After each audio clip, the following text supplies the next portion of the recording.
Hi, it's me. I want to look over a mechanic here.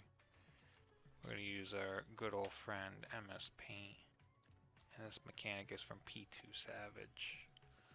So in P2 Savage, right, you have a bunch of platforms, 4 platforms, right? You have 4 platforms, and how you want to do markers in P2 Savage, right, will be outlined here. These are all connected by walkways, right? And there's an omega mechanic. I don't remember what it's called, but we're going to call it omega mechanic. Okay? It's tethers, numbers, blah, blah, blah, blah. So it's possible for the boss, right, to jump.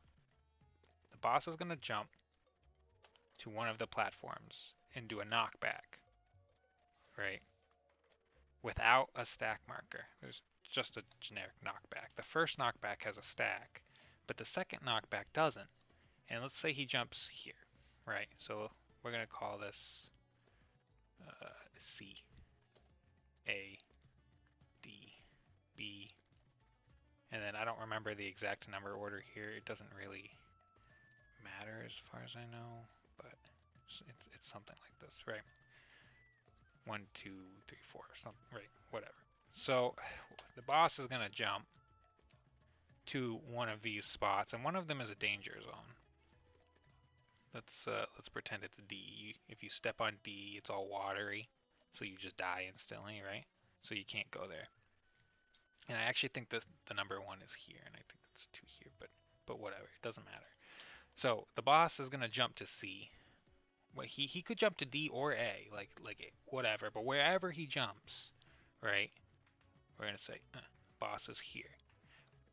We're going to have to resolve mechanics based on the boss's positioning, right? So whatever corner he jumps in, there's going to be 4 tethers, right? So let's switch to yellow, right? And put in some text here. 4 tethered players and 4 untethered players. And what you have to do is check out that everyone gets a number.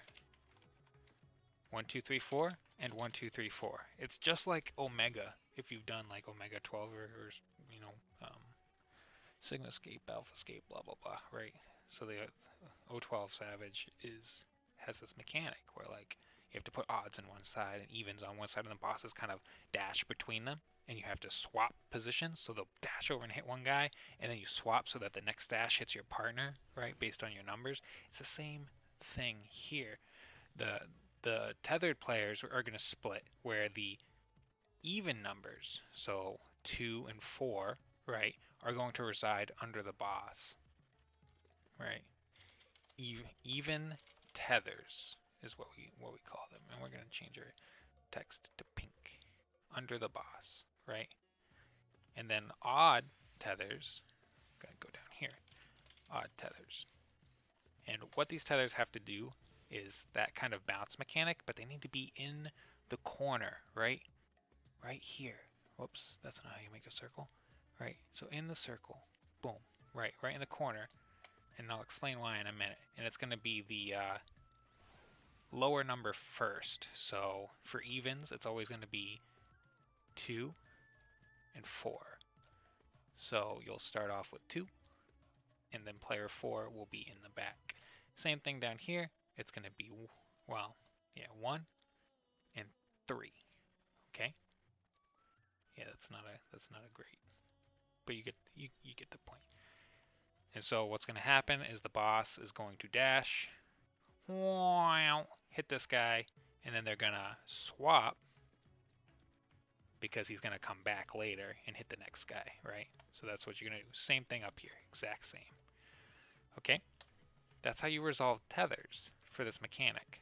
The positioning is very important because of the non-tethered players are also going to have the boss jump to them. And the reason why odd tethers are down in A is just because it's the opposite of C, right? Diagonal. If he jumped to D, let's say D was not dangerous, and if he jumped to D, the odd numbered tethers would go to D instead. Or sorry, this is D, this is B.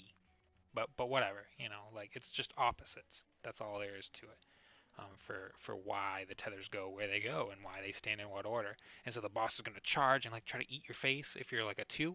And if you're standing too far forward, you're going to get clipped by an AoE.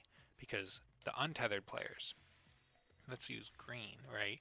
They get a dash as well with a giant cone around them. So where we put those players is we mark 1, 2, 3, and 4 on the arena, and they just go to their number. So if you have the 1 and you're on an untethered 1, you just go into this in-between area between D and A.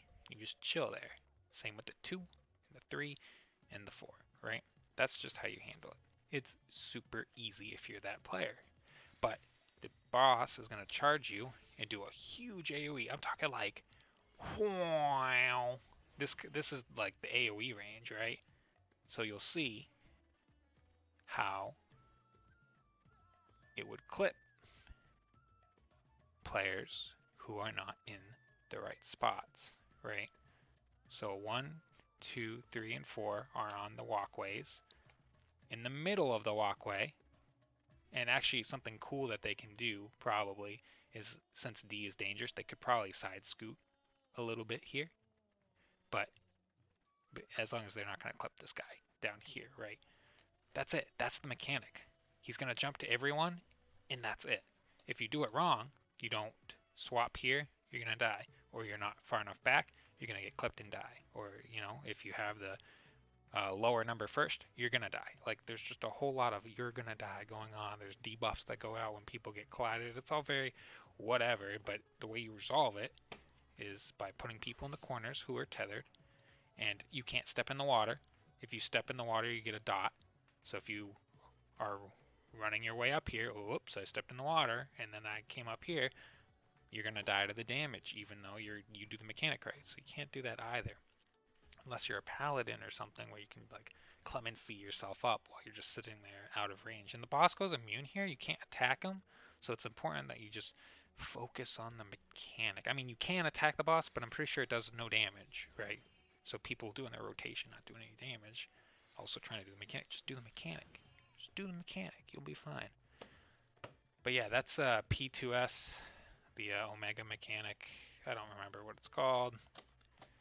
But yeah, that's all I wanted to talk about. It's just 4 tethers, 4 untethered players. The untethered are the easiest job. Just go to your marker. 1 goes to 1, 2 goes to 2, 3 goes to 3, 4 goes to 4. And I don't think it matters where they are on the arena. It might a little bit, and you can just figure that out if that's the case, but I don't think it matters because they just all hit a...